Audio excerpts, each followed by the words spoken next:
శతాబ్దాలుగా దశాబ్దాలుగా తెలంగాణ మాత్రం ఎడారిగానే మిగిలిపోయింది. పాడుకుంటా ఉండేవాళ్ళం చిన్నప్పుడు పాటలు, గలగలా గోదావరి తరలిపోతుంటేను అని. గోదావరి తరలిపోతానే ఉన్నది, వేల టీఎంసీల నీళ్లు సముద్రంలో కలిసి పోతానే ఉన్నాయి. కేసీఆర్ గారు అందుకే గులాబీ జెండా ఎగరవేసింది. రాష్ట్రం సాధిస్తేనే, మనం దేశాన్ని శాసించి రాష్ట్రం సాధించుకుంటేనే స్వరాష్ట్రంలోనే తెలంగాణకు గోదావరి నీళ్లు వస్తాయని చెప్పి కేసీఆర్ గారు ఎప్పుడు చెప్తా ఉన్నమాట. అందుకే నీళ్లు, నిధులు, నియామకాలు అనే అంశం మీదనే మన పోరాటం జరిగింది. సమైక్య రాష్ట్రంలో న్యాయం జరగదు అని చెప్పి పోరాటాలు చేసి చివరికి తెలంగాణ సాధించుకున్నాం. మీ అందరికి తెలుసు, కానీ మళ్ళొకసారి గుర్తు చేయాల్సిన అవసరం ఉన్నది. తెలంగాణ భౌగోళికంగా చూస్తే ఇట్లా ఒక గుడిసె మాదిరిగా ఇట్లా ఉంటది. ఒక వరుస నుంచి గోదావరి 80-90 మీటర్ల కాడికెళ్ళి గోదావరి పోతా ఉంటది కిందికెళ్ళి. ఇంకో దిక్కుకెళ్ళి కృష్ణానది 110 మీటర్ల కాడికెళ్ళి కృష్ణానది ఇంకో కాడికెళ్ళి పోతా ఉంటది.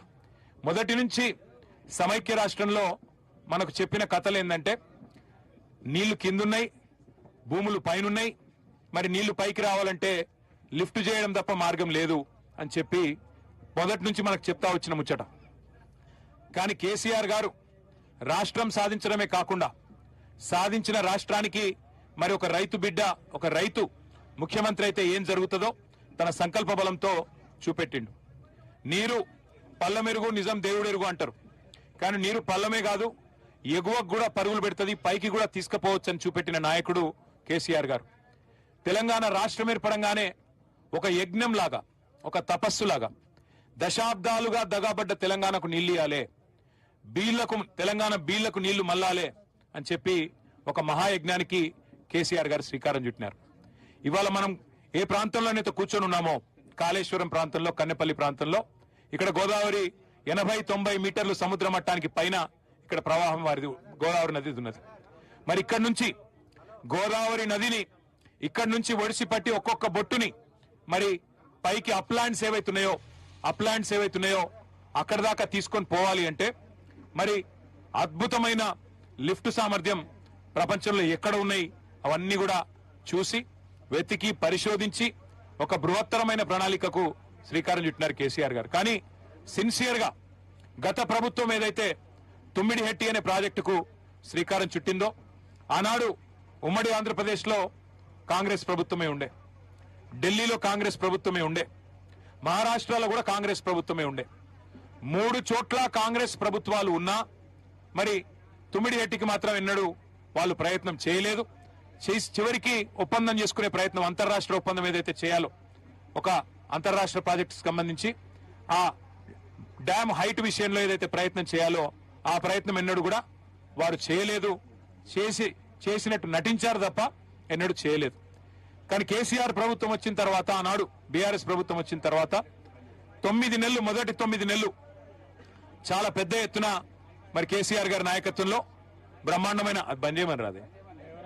బ్రహ్మాండమైన ప్రయత్నం చేసిన మహారాష్ట్ర ప్రభుత్వంతో, కేసీఆర్ గారి నాయకత్వంలో ఆనాడు అప్పటి మహారాష్ట్ర ముఖ్యమంత్రి దేవేంద్ర ఫడ్నవీస్ గారిని సంప్రదించినాం. అయ్యా, 152 మీటర్లకు మీరు ఒప్పుకున్నట్టయితే మాకు మా ప్రాంతం మొత్తానికి కూడా లాభమయ్యే ఆస్కారం ఉంటది, కాబట్టి మీరు దయచేసి అంగీకరించండి అని చెప్పి వారిని పోయి పూర్తి స్థాయిలో ప్రయత్నం చేయడం జరిగింది. చేస్తే కూడా ఆయన స్పష్టంగా చెప్పినారు, మహారాష్ట్ర ముఖ్యమంత్రి గారు, ఈ 152 మీటర్లు ఎత్తు పెంచితే మరి ముందు మునిగేదే నా ప్రాంతం, నేను ప్రాతినిధ్యం వహించే ప్రాంతమే మునుగుతుంది. నేను ఈ డ్యామ్ పెంచొద్దు, హైట్ పెంచొద్దు అని చెప్పి పోరాటాలు చేసిన నేను ప్రతిపక్ష నాయకుడిగా, ఇలా నేను ముఖ్యమంత్రిగా ఉన్నా కాబట్టి నా ప్రాంతం మునుగుతుంటే నేను ఎట్లా ఒప్పుకుంటాను మీరు అనుకున్నారు. సమస్యనే లేదు, ఒప్పుకునే పరిస్థితే లేదు. తుమ్మిడిహెట్టి దగ్గర 152 మీటర్లు. అప్పుడు కాంగ్రెస్ ముఖ్యమంత్రి ఉత్తరం రాసిండు. ఆనాడు కాంగ్రెస్ ముఖ్యమంత్రిగా ఉన్న పృథ్వీరాజ్ చౌహాన్ గారు ఉత్తరం రాసినాడు ఆంధ్రప్రదేశ్ ముఖ్యమంత్రి కిరణ్ కుమార్ రెడ్డి గారికి, మీరు ₹1 ఖర్చు పెట్టినా అది వేస్ట్ అవుతుంది, మేము ఒప్పుకుంటలేము, అనవసర ప్రయాస చేయకండి, ఇది కుదరదు అని నిర్ద్వందంగా. ఆంధ్రప్రదేశ్ లో కాంగ్రెస్ ఉంటది, మహారాష్ట్రలో కాంగ్రెస్ ఉంటది, ఢిల్లీలో కేంద్ర ప్రభుత్వంలో కాంగ్రెస్ ఉంటది, కానీ ఒప్పందం మాత్రం ఎన్నడూ కాలే. కాబట్టి యాక్టింగ్ బాగా చేసినారు. తుమ్మిడిహెట్టి దగ్గర కడతాం అని చెప్పి టైం పాస్ చేసినారు, యాక్టింగ్ చేసినారు. తెలంగాణని మభ్యపెట్టే ప్రయత్నం కూడా చాలా పెద్ద ఎత్తున చేసినారు. ఇక 9 నెలలు ప్రయత్నించిన తర్వాత ఎందుకంటే ప్రజలు మనకిచ్చిన కాలం 5 ఏళ్ళు. మరి 5 ఏళ్ల లోపల ప్రాజెక్టు కట్టాలే, తెలంగాణ బీడు భూములకు గోదావరి నీళ్లు రావాలంటే యుద్ధ ప్రాతిపదికన పనులు జరగాలి. ఇక మహారాష్ట్ర ఒప్పుకునే సమస్య లేదు. ఇక వాళ్ళతో పంచాయతీ పెట్టుకుంటే మళ్ళీ ఇది ఇచ్చంపల్లి మాదిరిగానే శాశ్వతంగా పెండింగ్ అయిపోతుందని చెప్పి కేసీఆర్ గారు ఒక జల దౌత్యం చేసి 148 మీటర్ల కాడికి ఒక ఒప్పందం కుదుర్చుకొని ఆ రోజు బేగంపేట విమానాశ్రయంలో దిగిన తర్వాత ఆయన చెప్పిన మాట, నా జీవితంలో తెలంగాణ సాధించిన రోజు ఎంతైతే సంతోషంగా ఉన్నానో ఇలా అంతే సంతోషంగా ఉన్నా అని చెప్పి కేసీఆర్ గారు ప్రకటన చేసి, దీంతో మనకు గోదావరి నీళ్ల మీద మనం ఎట్లంటే అట్లా చేసుకోవచ్చు, తెలంగాణ బీడు భూములకు నీళ్లు తీసుకోవచ్చు అని చెప్పి కేవలం 3.5-4 ఏళ్ల స్వల్ప సమయంలో, రికార్డు సమయంలో, ఎందుకంటే ఒక దిక్కు అప్పటికే పోరాటాలు జరుగుతున్నాయి. శ్రీరామ్ సాగర్ ఎండిపోయే పరిస్థితి వచ్చింది. శ్రీరామ్ సాగర్ పైన మహారాష్ట్ర బాబ్లీ ప్రాజెక్టు కట్టిన తర్వాత శ్రీరామ్ సాగర్ నీళ్ళు వచ్చే బంద్ అయింది. అట్లాగే ఇక అమ్మ తెలంగాణ మా ఆకలి కేకల గానమాని కవులు పాటలు రాస్తున్నారు. పల్లె పల్లెన పల్లేర్లు మరిచే మా తెలంగాణలోనా అని చెప్పి మరి ఆ రోజుల్లోనే పాటలు కవులు రాస్తున్న పరిస్థితి. అటు తెలంగాణలో, ఇటు మహారాష్ట్రలో, అటు కేంద్రంలో కాంగ్రెస్ ప్రభుత్వం ఉన్నా తట్టెడు మట్టి తీయలే. తుమ్మిడి ఎట్టికి ఎన్నడూ కూడా ఒక అడుగు కూడా ముందుకు పడలే.